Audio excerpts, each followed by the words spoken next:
தாவேகா தலைவர் விஜயை தேர்தல் வியூக நிபுணர் பிரசாந்த் கிஷோர் சந்தித்த நிலையில் தற்காலத்தில் அரசியல் வியூக வகுப்பாளர்கள் தேவைப்படுவதாக பாமக தலைவர் அன்புமணி ராமதாஸ் குறிப்பிட்டார். அப்ப அந்த காலத்துல போவோம், பேசுவோம், அதெல்லாம் இருக்கு. இப்ப social media place an integral part of it. Like நானும் என்னுடைய கிளை செயலாளர்கிட்ட பிசிக்கலா பேச முடியாது.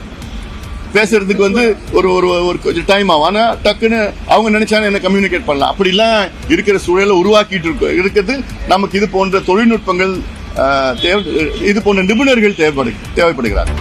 இதனிடையே விஜய் செய்த தவறுகளை பிரசாந்த் கிஷோர் சரி செய்வார் என நம்புவதாக அரசியல் விமர்சகர் ரவீந்திரன் துரைசாமி தெரிவித்தார். பிரசாந்த் கிஷோர் இதெல்லாம் சரி பண்ணி, இந்த டேமேஜ் எல்லாம் சரி பண்ணி விஜய்க்கு நல்வழி காட்டியிருப்பார் நான் கருதுறேன். விஜய் இதுவரை செய்தது அரசியல்ல சொதப்பல், ஒரு ஹீரோயிசம் இல்லாத ஒரு தன்மையில தான் அரசியலை பண்ணிட்டு இருந்தாரு. பப்ளிசிட்டி கிடைச்சிருக்கலாம், பட் அது ஒரு ஹீரோய்க்கான பப்ளிசிட்டி அல்ல. மேலும் கமல்ஹாசனுக்கு உதவியது போல் விஜய்க்கும் பிரசாந்த் கிஷோர் உதவுவார் என்றும் குறிப்பிட்டார். நடிகர் விஜய் ஏசி ரூமில் அரசியல் செய்வதாகவும் மக்களோடு மக்களாக குறைகளை கேட்க தயாராக இல்லை என்றும் பாஜக மாநில தலைவர் அண்ணாமலை தெரிவித்தார். தைப்பூசத்தையொட்டி பழனி சென்ற தமிழ்நாடு பாஜக தலைவர் அண்ணாமலை திரு ஆவினன்குடியில் இருந்து ஐயம்புலி சாலை வழியாக காவடி எடுத்துக்கொண்டு படிப்பாதை வழியாக மலைக்கோவிலுக்கு சென்று முருகப்பெருமானை வழிபட்டார். அப்போது செய்தியாளர்களை சந்தித்த அவர் தற்காலிக ஊழியர்களை நிரந்தர அரசு பணியாளர்களாக மாற்றுவதாக கூறி கடந்த 4 ஆண்டுகளில் முதலமைச்சர் மு க ஸ்டாலின் எதுவும் செய்யவில்லை என்றார். மக்களை சந்திச்சீங்கன்னா அவங்க பிரச்சனையை சொல்லுவாங்க, தீர்த்த அரசியல். நாங்க ஏசி ரூம்ல உட்கார்ந்துகிட்டு பொலிட்டிக்கல் ஸ்ட்ராட்டஜிஸ்ட கூப்பிட்டு பக்கத்துல உட்கார வச்சுக்கிட்டு அவங்க சொல்ற ஐடியா கீழே மக்களை கேட்கும் போது எதுக்கு ஸ்ட்ராட்டஜிஸ்ட் வேணுங்கன்னா. மேலும் பிரசாந்த் கிஷோருடனான தாவேகா தலைவர் விஜயின் சந்திப்பு குறித்து அண்ணாமலை கருத்து தெரிவித்தார். நான் ஏதாச்சும் எடப்பாடி அண்ணனை பத்தி சொன்னா அது ஒரு கருத்து, அது நான் சொல்றது ஒரு கருத்துங்கண்ணா. இதுல உட்கட்சி பிரச்சனையை பற்றி நான் கருத்து சொல்வது சரியாக இருக்காதுங்கண்ணா. அவங்களுடைய பிரச்சனை, அது அவர்களுடைய கட்சி, அவர்கள் அந்த முடிவு எடுக்கணுங்கண்ணா. அமைச்சர் சேகர்பாபு கோவில்களில் அனைவருக்கும் ஒரே மாதிரியான முக்கியத்துவத்தை வழங்க வேண்டும் என்றார். தஞ்சை அருகே உயிரிழந்த மாணவியின் குடும்பத்திற்கு முதலமைச்சர் மு க ஸ்டாலின் 5 லட்சம் ரூபாய் நிதியுதவி அறிவித்திருக்கிறார். தஞ்சாவூர் அருகே குடல்புழு நீக்க மாத்திரை சாப்பிட்ட பின் உயிரிழந்த மாணவியின் உடல் பெற்றோரிடம் ஒப்படைக்கப்பட்டது. பட்டுக்கோட்டை அருகே பள்ளத்தூர் அரசு மேல்நிலைப் பள்ளியில் 7ஆம் வகுப்பு படித்து வந்த 12 வயது சிறுமி கவிபாலா பள்ளியில் வழங்கப்பட்ட குடல்புழு நீக்க மாத்திரையை உட்கொண்ட சிறிது நேரத்தில் மூக்கில் ரத்தம் வடிந்த நிலையில் மயங்கி விழுந்து உயிரிழந்தார். இதையடுத்து தாங்கள் கூறும் மருத்துவர் முன்பு உடற்கூராய்வு நடைபெற வேண்டும் எனவும் நிவாரணம் வழங்க வேண்டும் எனவும் பள்ளி தலைமை ஆசிரியர் மீது வழக்கு பதிவு செய்ய வேண்டும் எனவும் கோரிக்கை விடுத்து பெற்றோர் போராட்டம் நடத்தி வந்தனர். அவர்களிடம் பேராவூரணி எம்எல்ஏ அசோக்குமார், மாவட்ட ஆட்சியர் பிரியங்கா பங்கஜம், மாவட்ட எஸ்பி ராஜாராம் உள்ளிட்டோர் பேச்சுவார்த்தை நடத்தினர். இதில் மாணவியின் குடும்பத்திற்கு 2.5 சென்ட் வீட்டு மனையும் மாணவியின் தாயாருக்கு தற்காலிக அரசு பணியும் வழங்கப்படும் எனவும் உடற்கூராய்வு முடிவில் தவறு கண்டறியப்பட்டால் சம்பந்தப்பட்டவர்கள் மீது நடவடிக்கை எடுக்கப்படும் எனவும் உறுதியளித்தனர். இதையடுத்து மாணவியின் உடலுக்கு உடற்கூராய்வு செய்யப்பட்டு பெற்றோரிடம் ஒப்படைக்கப்பட்டது. இதனிடையே அரசு பள்ளி மாணவி உயிரிழப்பை அறிந்து அதிர்ச்சியும் வேதனையும் அடைந்ததாக இரங்கல் தெரிவித்துள்ள முதலமைச்சர் மு க ஸ்டாலின் மாணவி கவிபாலாவின் குடும்பத்தினருக்கு 5 லட்சம் ரூபாய் நிவாரணம் வழங்க உத்தரவிட்டுள்ளார். தேவையே இல்லை. எத்தனை மக்கள் நாய் கடிச்சு ஒருத்தர் இருக்காரு, மண்டை உடச்சு ஒரு பையன் ரத்தத்தோட உட்கார்ந்துருக்கேன். அந்த பாட்டி ரத்தவாந்தி எடுத்து செத்து போச்சு, அது ட்ரீட்மெண்ட் பண்ணிட்டு இருக்காங்க. ஏன்னா முதல் படத்தில் வாழ்ந்த மாதிரி செத்து போன ஒவ்வொருத்தருக்கு அவங்க உயிர் கொடுத்துட்டு இருக்காங்க. சென்னை போரூர் அரசு மருத்துவமனையில் நோயாளிகளுக்கு சிகிச்சை அளிக்க மருத்துவர்கள் வரவில்லை என கூறி நடிகர் கஞ்சா கருப்பு போராட்டத்தில் ஈடுபட்டதால் பரபரப்பு ஏற்பட்டது. போரூரில் பெருநகர சென்னை மாநகராட்சி நகர்ப்புற சமுதாய நல மருத்துவமனை இயங்கி வருகிறது. இங்கு நடிகர் கஞ்சா கருப்பு சிகிச்சைக்கு வந்த நிலையில் மருத்துவர்கள் பணிக்கு வரவில்லை என்று கூறப்படுகிறது. உயிருக்கு ஆபத்தான நிலையில் சிகிச்சைக்கு வந்த மூதாட்டி இதனால் வேறு மருத்துவமனைக்கு கொண்டு செல்லப்பட்டார். இந்நிலையில் நடிகர் கஞ்சா கருப்பு மற்றும் சிகிச்சைக்கு வந்தவர்கள் ஆத்திரமடைந்து போராட்டத்தில் ஈடுபட்டதால் சலசலப்பு ஏற்பட்டது.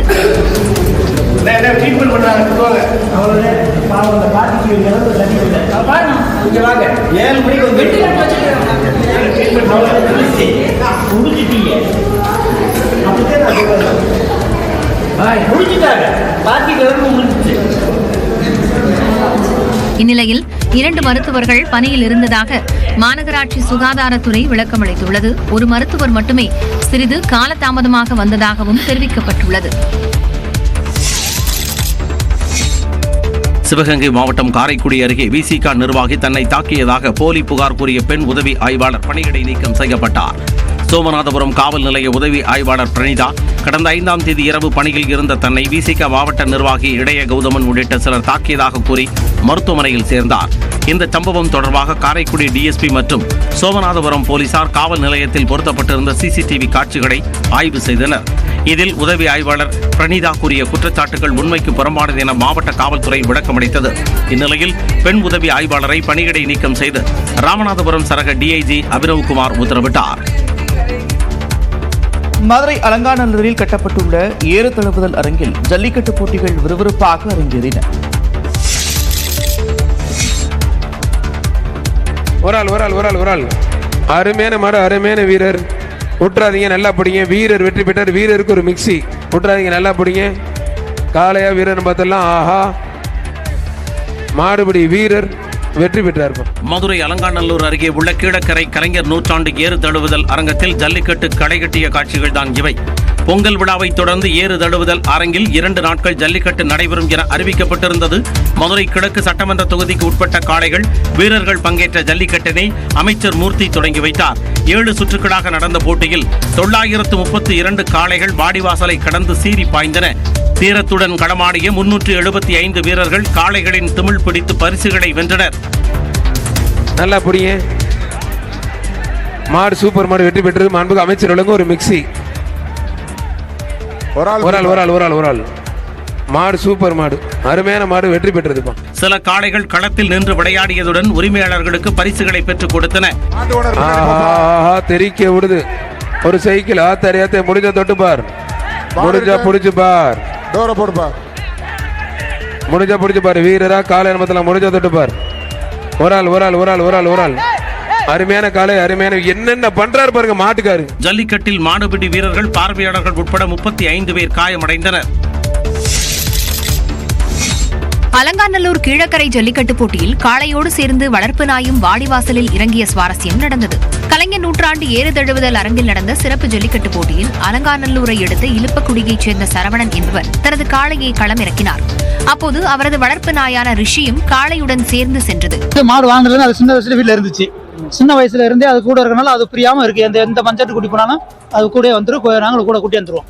இந்த மாற்றம் அதில் நாங்கள் சொன்ன மாதிரி கட்டி போட்டாலும் இருக்காது, அது கூடவே வந்துடும். சிறுமிகள், பெண்கள் பலரும் தாங்கள் வளர்த்த காளைகளை தீரத்துடன் வாடிவாசல் வழியே இறக்கி பரிசுகளை வென்றனர். 2 வருஷம் வளர்க்கிறேன். நான் ஃபர்ஸ்ட் தடவை வரேன். இதுக்கு முன்னாடி நிறைய ஜல்லிக்கட்டுக்கு போயிருக்கு, ஜெயிச்சிருக்கு. 10 வருஷமா வளர்த்துக்கிட்டு இருக்கேன். என் பேச்சு எப்பயுமே கேட்காம இருந்ததே இல்லை. எங்கன போனாலும் எல்லா கோட்டில நான் நின்றுவாய்வே வந்து. இது எனக்கு எப்பயுமே செல்ல பிள்ளை தான்.